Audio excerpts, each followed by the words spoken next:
Hey Toronto, I'm going to show you some non-surgical tips to help with your back pain. I'm Dr. Byron Mackey. I'm a chiropractor in Toronto. Without any further ado, let me show you these tips. My patients love them.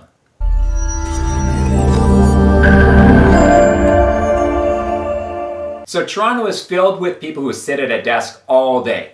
And one of the problems with that is that when you sit for hours and hours per day, even if you normally start out with good posture, as the day goes, you start to get tired, you get fatigued, and you start to slouch, and your head starts to travel forward, and your shoulders start to round, and your pelvis starts to tilt down. And the issue is that when you do that for days and weeks and months and even years, even if you normally have good posture, when you go to stand up, you start to assume that altered posture. And your head goes forward, and your shoulders go forward, and your pelvis tilts down. And it actually starts to create this little belly here, which isn't actually present. It is only there because of this altered posture. So how do you start to change that? So the first stretch we are going to focus on for our lower back is a hip flexor stretch. So what is a hip flexor? Well, your hip flexors run from your lower back and pelvis, and they insert into your leg. As the name implies, hip flexion is this, so it's bringing your knee upwards. The issue with that is that when you sit for hours and hours per day, for days and weeks and months and even years, and you're in this chronically seated flex posture, your hip flexors naturally start to shorten over time. So how do we stretch your hip flexor? So I'm going to have Debbie help me demonstrate here. And I'm just going to be stand facing that way, Debbie. Perfect. And I'm just going to be drop down just into a lunge position. All right, so in this position, Debbie is stretching the hip flexor on this side. So we are stretching the origin, which is up in the lower back pelvis, from the insertion, which is in the leg.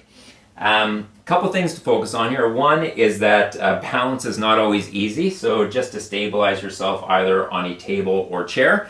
You're definitely going to feel it in the opposite leg. I think Debbie can probably feel that there, yes. A couple of things just to really take note of. You want to avoid having your knee traveling over your toes. That's going to put excessive stress on your knee. You definitely want to avoid that. You want your knee over your ankle.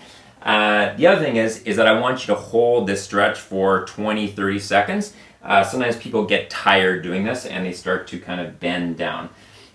You want to avoid that because that puts excessive stress onto your lower back area. So try to stay nice and upright while you do this to maintain that proper curvature through here. The next stretch we are going to focus on for your lower back is a glute stretch. As I think we all know, your glutes, they are located here. I think the easiest way to stretch that is seated. So what I'm going to have Debbie do is she's going to take her foot, she's going to bring it over the other one with the ankle on the knee. She is going to very gently push down with her hand onto her knee, and then she's going to flex forward very gently with her lower back going forward, hinging at her hip. You can feel that, right? Good. So what do I mean by hinging at your hip? So what most of us think about when we sit down and we bend forward is this. So basically rounding in our lower back. The problem with that is that puts excessive stress onto our lower back. So what is a much better option is to hinge at our hip, which means that I'm bending forward, I'm keeping my lower back straight, and I'm bending or flexing at my hips.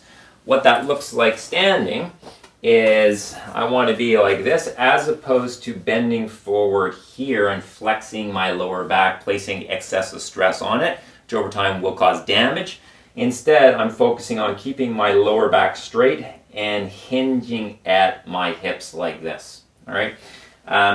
Another thing to really focus on with that is that when Debbie does this, we want to try to stay nice and upright and elongate through our thorax and our thoracic spine at the same time. So again, I want you to elongate and just bend forward very gently there.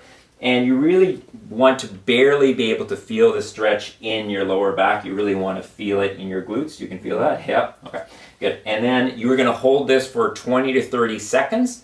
Then I'm going to have you cross this one off and put the other one. And just push down again gently and just bend forward very gently there. That's great. And just come back up there. A couple things to note here. With any stretch, you generally do not want to do that with a cold muscle. So it's much better to do this after warming up slightly. Hey, if you haven't already, why don't you subscribe to our channel? Every week I'll be sharing great content to help you to look better, feel better, and to live a better life. Until next time, have a great week.